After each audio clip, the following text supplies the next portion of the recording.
Hello everyone, let's start what I eat in a day. Weight loss journey, day 1.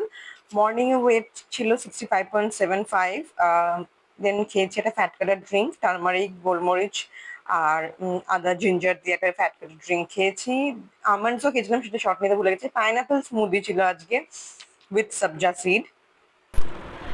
দেন একটু green tea নিয়ে বসেছিলাম। খুব কষ্ট আমার পক্ষে গ্রিন টি খাওয়া। আমি দুধ চা খাওয়ার মানুষ, বাট এই ওয়েট লসের সময় যখন ডায়েটে থাকি করতেই হয়। গ্রিন টি উইথ একটা ডাইজেস্টিভ বিস্কিট, জানি বিস্কিট খাওয়া উচিত না, বাট আমার খুব খিদে পেয়েছিল, so green tea plus digestive biscuit.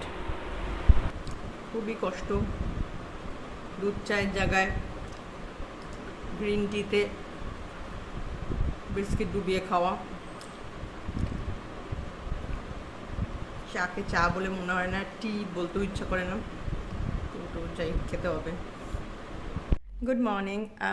First of all, avoid my look because hair oiling করা আছে আর বোধহয় কয়েক যুগ পার্লারে যায়নি, সো এই অবস্থা।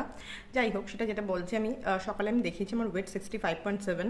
সো আজকে থেকে ডায়েট স্টার্ট করেছি। ডায়েটে আমি অনেক দিন ধরেই আছি, 78 থেকে 65-এ এসেছি আমি পোস্ট প্রেগনেন্সি। এখন মাঝখানে কয়েকদিন বন্ধ রেখেছিলাম due to some my reason, medical reason না, উইকনেস ছিল, তাই বন্ধ রেখেছিলাম। এখন আবার হলাম স্টার্ট করি, বিকজ আইডিয়াল বডি ওয়েট আমার 57 হওয়া উচিত। তো যেটা বলার জন্য, ইনফরমেশন দেওয়ার জন্য আমি আজকে অন করলাম ভিডিওটা, যে ডায়েট স্টার্ট করেছি। তো সকাল থেকে দেখতে পাবে যে আমি সব কিছুতে ভীষণ মানে আদা ইউজ করছি। সকালে আদা, হলুদ, গোলমরিচের একটা ড্রিঙ্ক খেয়েছি। গ্রিন টি যেটা খাচ্ছি এখন, তাতে আদা রয়েছে।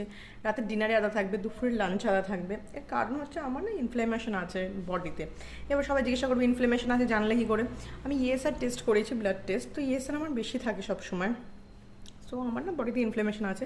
সো আদা, জিঞ্জার হচ্ছে highly anti inflammatory. So use দেখতে পারো করে, জিঞ্জার, টার্মারিক, এগুলো সব highly anti inflammatory. So use this in your diet. Mid morning এ একটা মুসাম্বি খেয়েছিলাম, মুসাম্বি এখন ভালো মিষ্টি পাওয়া যাচ্ছে। দেন লাঞ্চে আজকে ছিল পনির স্যালাড, লেটুস রয়েছে, আরো অনেক রকম সবজি রয়েছে, একটু পিনাটস রয়েছে। আর ড্রেসিং এর জন্য শুধুমাত্র গোলমরিচ, নুন, আর তার সঙ্গে নর্মাল শসাও ছিল। ইভিনিং এ মুড়ি হাজবেন্ড খেয়েছে, আমি খাইনি। আমি নর্মাল ব্ল্যাক টি আর মাখানা খেয়েছি, বিকজ মুড়িটা খেলে একটু ওয়েট গেইনের সম্ভাবনা থাকে, যতই লো ক্যালোরি হোক, বাট পরিমাণ তো বোঝা যায় না। দেন রাতে ডিনার করলাম লাউ অ্যান্ড টমেটোর স্যুপ দিয়ে। Bye, good night.